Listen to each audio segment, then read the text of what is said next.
Assalamualaikum warahmatullahi wabarakatuh. Perkenalkan, nama saya Mutiara Ramanda dari semester 2C. Di sini saya akan mereview mata kuliah Hukum Pidana bab 1, 2, dan 3 yang didoseni oleh Ibu Profesor Dr. Hajah Heni Nur Aini SHMH beserta asisten dosennya Bapak Dr. M. Rendi Aridayandi SHMH. Bab 1 tentang hukum pidana. Pengertian hukum pidana merupakan cabang ilmu hukum yang berisi larangan dan keharusan, dan bagi mereka yang melanggarnya akan dikenakan sanksi yang lebih tajam dari yang lainnya. Selanjutnya, hukum pidana dibagi menjadi dua bagian. Yang pertama, hukum pidana material, dan yang kedua, hukum pidana formil.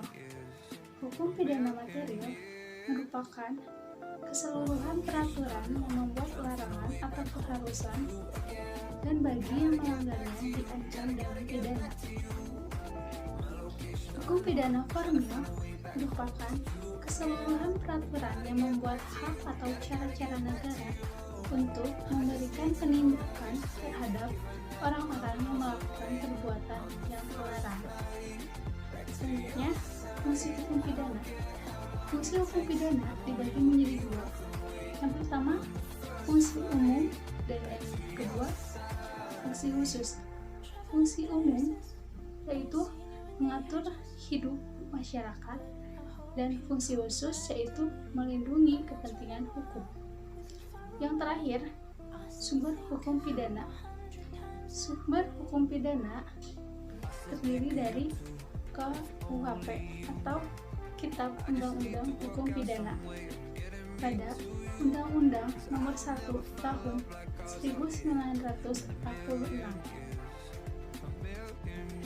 Selanjutnya, bab 2 tentang tindak pidana atau strafbarvet. Tindak pidana atau strafbarvet merupakan pengertian yuridis yang berbeda dengan istilah kejahatan atau perbuatan jahat. Selanjutnya, unsur-unsur tindak pidana. Unsur-unsur tindak pidana dibagi menjadi dua. Yang pertama, unsur subjektif, dan yang kedua, unsur objektif. Unsur subjektif terdiri dari kesengajaan, kealpaan, niat, maksud, dengan rencana terlebih dahulu, dan perasaan takut.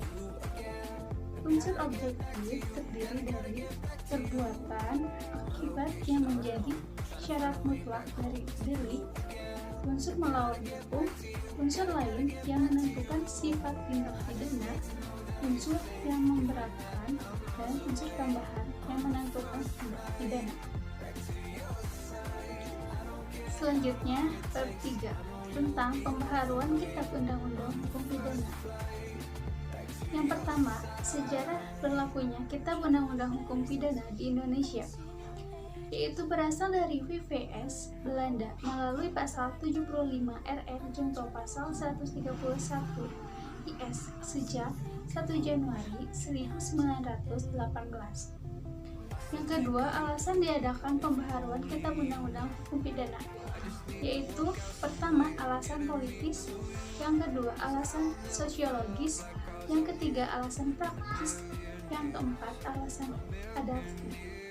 Selanjutnya, cara-cara melakukan pembaharuan Kitab Undang-Undang Hukum Pidana, yaitu dengan cara yang pertama, kriminalisasi, yang kedua, dekriminalisasi, yang ketiga, rekriminalisasi, yang keempat, depenalis, dan yang terakhir, mitigasi.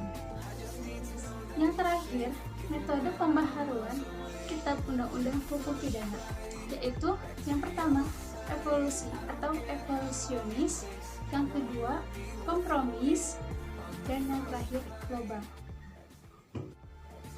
Sekian review materi Hukum Pidana bab 1, 2, dan 3 dari saya. Wabillahi taufiq wal hidayah. Wassalamualaikum warahmatullahi wabarakatuh.